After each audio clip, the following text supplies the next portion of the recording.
Hello, my name is Adam Wash. I'm the co-chair of the Franchise Law Practice Group at Greenspoon Martyr. I'm here alongside my friend, partner, and co-chair Evan Goldman. We are here today to discuss what we saw in the franchise industry in 2022 and how certain trends and impacts will affect how we represent our franchise clients in 2023. The biggest takeaway from last year and franchise industry trends and what to expect in 2023. Franchise industry tips for franchisors, franchisees, and investors looking to get into the industry will certainly be a topic for discussion. So let's get started. Evan, what do you think the biggest impact on the franchise industry in 2022 is that you saw, and how that will impact how you represent franchise clients in 2023? Adam, overall, I think that increased regulation is going to have a huge impact in the franchise community, both at the state and the federal level. We're seeing increased scrutiny from regulators, policymakers, government officials, and everyone else.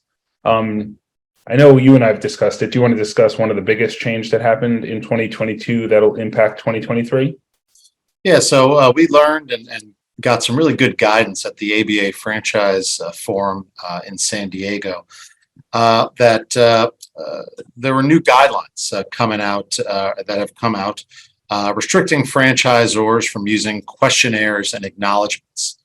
For people inside and outside the industry that may not know, the North American Securities Administrators Association, referred to as NASA, no, not the NASA that goes to the moon, but the NASA that helps shape our franchise guidelines and how we draft FDDs and represent both franchisor and franchisee clients, adopted a statement of policy effective January 1st, 2023, banning most acknowledgments and compliance questionnaires used by franchisors during the sales closing process. Questions that franchisors are now not allowed to ask franchisees when they sign the franchise agreement include that the prospective franchisee has read or understands the FDD or any attachments thereto, including the franchise or other agreement, that the prospective franchisee is qualified or suited to own and operate the franchise, that neither the franchisor nor the franchise seller has made any representation, including any financial performance representations outside of or different from the FDD and attachments, and that the prospective franchisee has had the opportunity to or has not actually consulted with professional advisors or consultants or other franchisees. Now, Evan, we always have included questionnaires and acknowledgments in writing in our FDDs. And personally, I'm of the opinion that questionnaires and acknowledgments are an integral part of the closing process and can be useful and not necessarily dispositive in an arbitration or litigation. We've all used them in our cases where they are applicable, but we don't find them to be, from a litigation standpoint, to be completely dispositive of franchisee claims. As a practical matter, we are advising our franchisor clients that in registration states, we're going to need to remove these acknowledgments and questionnaires from the FDDs when during the renewal process, or if they're going into states where they're not yet registered in for an initial registration. We think that there's no way that the examiners are going to approve an FDD with these acknowledgments and questionnaires in them. However, on a case-by-case basis in non-registration states, we may advise our clients to keep the acknowledgments and questionnaires as that integral part of that closing process because we think it always helps franchisors to understand what was told to franchisees during the sales process, whether there were any slip-ups in the sales process, and addressing those before the franchisee gets started on the development phase of the franchise. That certainly could change with further guidance from the FTC, but that's how we're going to advise our clients in the early part of 2023 for this renewal season. Evan, what do you think had the biggest impact on the franchise industry in 2022? So before I address that, Adam, let me just say, great point. Just like you, as someone who's drafted well over 100 FDDs in their career with the accompanying franchise agreements, this is going to have a seismic shift on the franchise industry. It will cause some franchisors to treat franchisees in states that adopt the guidance differently than in those states that don't adopt the guidance. It'll cause some franchisors to just avoid, certain states altogether, depending on how aggressive they are going to be. I know of at least one client that is purposefully avoiding certain states right now, even though they could sell hundreds of units in each state if they wanted to, and is going to have at least 2, if not more, FDDs because of this change. In terms of looking back at what had a huge impact last year, I think the increased costs that everyone incurred had a massive impact on franchising. The International Franchise Association, or the IFA, which, as you know, is the largest lobbying group related to franchising, they released data that showed that increased costs, which they termed inflation, had an impact on 90% of franchise businesses. This included increased fuel, labor, and inventory expenses. They conducted a survey as part of their review, and 92% said that labor issues actually dampened their ability to grow their business. I think that probably speaks volumes and had a huge impact that hopefully will wane down in the very near future. Thanks, Evan, and totally agree. I think we're going to see some increased figures in item 7 to account for the inflation figures and numbers that occurred last year. And I think those are going to be certainly discussed during this renewal period. Our next question is, what unexpected events that impacted the franchise industry? Evan, how would you respond to that? So I don't know if I'd categorize it as unexpected, but in 2023, January 2023, the FTC came out with rulemaking guidance for non-compete clauses. As you know, non-competes are in every single franchise agreement ever made. I could probably say that with certainty.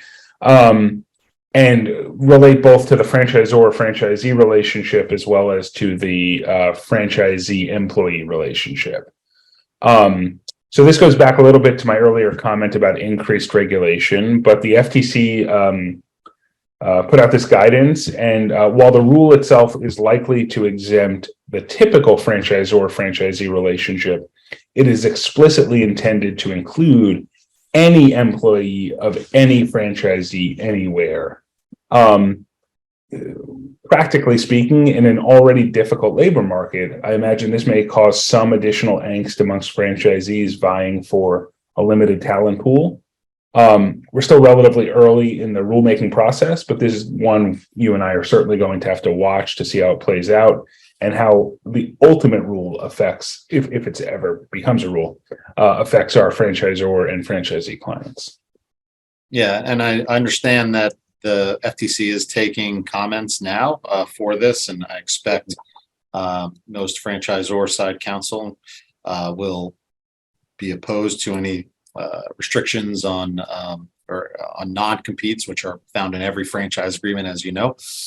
And also from the employer-employee side, most firms like ours that represent a lot of employers are certainly going to try to use some muscle to limit or restrict this policy, which many feel is pretty overreaching and overbroad and might cross into state laws and so heard a lot about it, read a lot about it.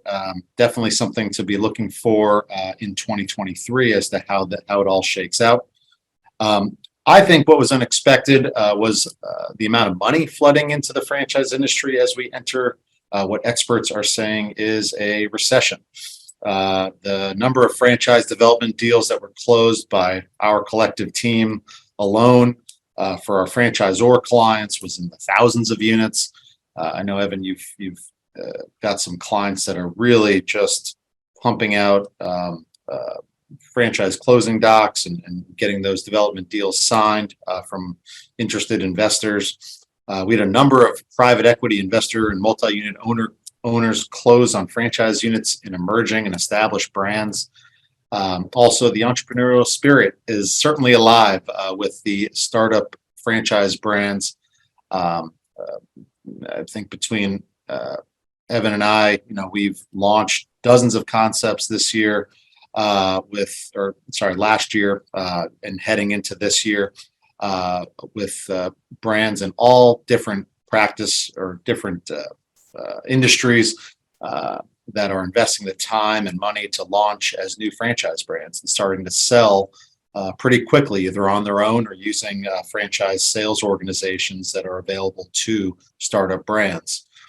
We spent a good amount of time in 2022 drafting FDDs and getting our new franchise clients registered in the registration states to sell franchises. All signs are pointing to a strong 2023, and we're excited to get new brands on the market and also get our clients that have the 5 to 10 units into that 25 to 50 category, or 50 to 100 category, up to that 100 plus category. We're going to be there every step of the way. Evan, what are you expecting in 2023? A lot of the same, Adam. It's fun. I was chuckling to myself as you were speaking because just today I've got 5 closings for 2 different clients, franchisor clients that are selling units. It's going to be, I think, a very big year for franchising. Also, we're bringing on new franchisor clients in a variety of different spaces. I think the restaurant space, at least in my experience, is taking a bit of a slowdown, the traditional restaurant space, but service industry and ancillary and childcare and dog care, which I know you're friendly with, are all booming right now. So that being said, I think as people leave corporate America in these economic times, they're looking to work for themselves on their own time at their own pace. I think the push by some employers to revert back to work from home will have a similar impact on pushing people into the franchise world. Nobody likes to be told what to do. And people who enjoy work from home are hesitant to a commute, or have chosen to live somewhere that's remote, that is not conducive to being in an office, are not going to want to go back to their corporate America jobs. So I think, you're going to see a lot of those people pushing for new opportunities, owning their own businesses. You're prolific on Twitter, and I'm just a mere mortal trying here, but I know in some of the people we communicate with on Twitter, they make the comments like, we're seeing a lot of Harvard and Wharton and all these like really educated, smart MBAs saying, I don't want to work 95 hours in investment banking anymore. I want to own the HVAC business in Honolulu, or I want to own a plumbing supply business in Topeka, Kansas, whatever. It doesn't really matter. But people want to build and grow something that they can give to their families, and be with their families more. And I know we preach that a lot. How about you, Adam?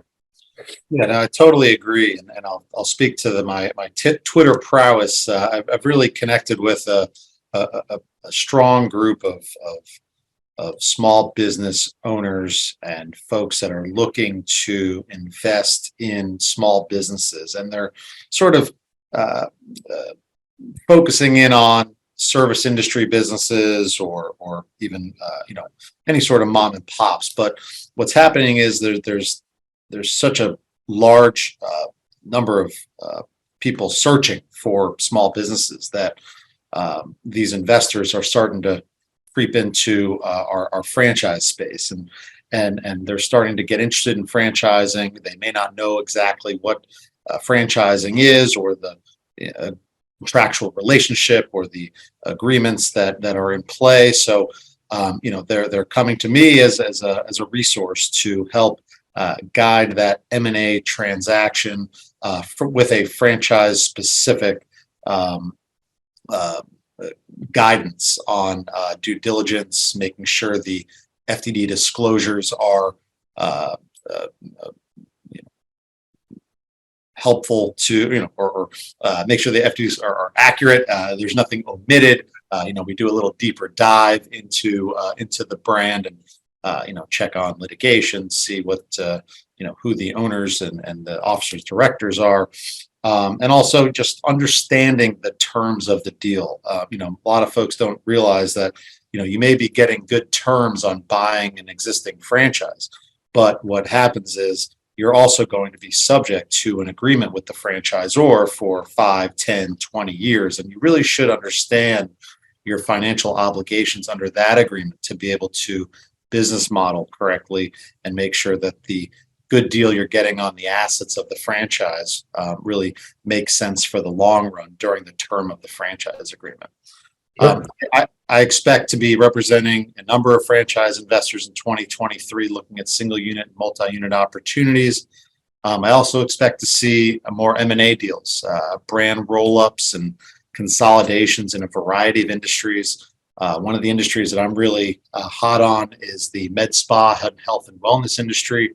I think our team represents at least 8 to 10 brands that are offering different services in that industry, and that's the kind of industry that it's the barrier to entry into the market is pretty low, but once you get in, there are a lot of smaller players, so I expect there to be sort of a consolidation. There is a lot of investor money flooding into that industry, and in that industry and others, I expect to see a lot of transactions on the M&A side. And our team in 2022 closed one of our biggest franchise deals. We got a 100-unit franchise that really bootstrapped his way to growing a really impressive brand in the dog retail space.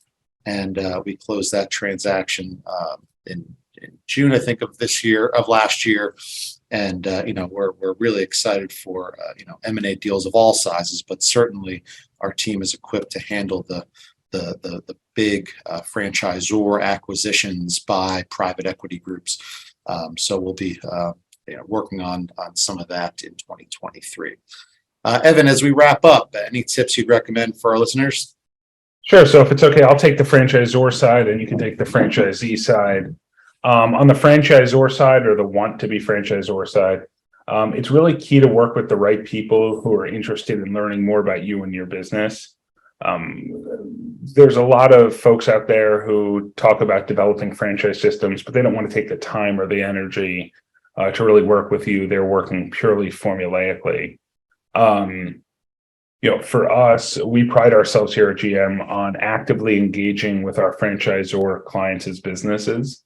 I could tell you how to operate certain restaurants, how to make certain recipes, how to do certain service industry techniques, because we're always learning about their business, regardless of what it is. So in order to guide our clients properly, we have to understand their businesses from a functional level, an economic level, a legal perspective, of course. And then once they become a franchisor, to make sure they need to be proactive on document maintenance, state regulations, avoiding dark periods, which will undoubtedly result in lost sales for no good reason. So being proactive and diligent is sort of my key on the franchisor side. And, just to expound on that, and the franchisor practice at GM is robust. Between you and I, we probably represent over 200 brands in the emerging and established categories. We're constantly registering our clients in all states and really have the systems and processes in-house to be able to serve as really good out-of-house franchise counsel for brands that do not yet have in-house counsel handling those functions. We also have the privilege of working with some of the best franchise development groups in the country. We're excited to make new relationships and certainly work with anyone in the industry. But we both have the privilege of really working with some phenomenal franchise industry leaders, and so we're excited for that in 2023. But happy to tackle the franchisee side, of course, as that practice is certainly growing with the amount of people that are entering the franchise industry for the first time.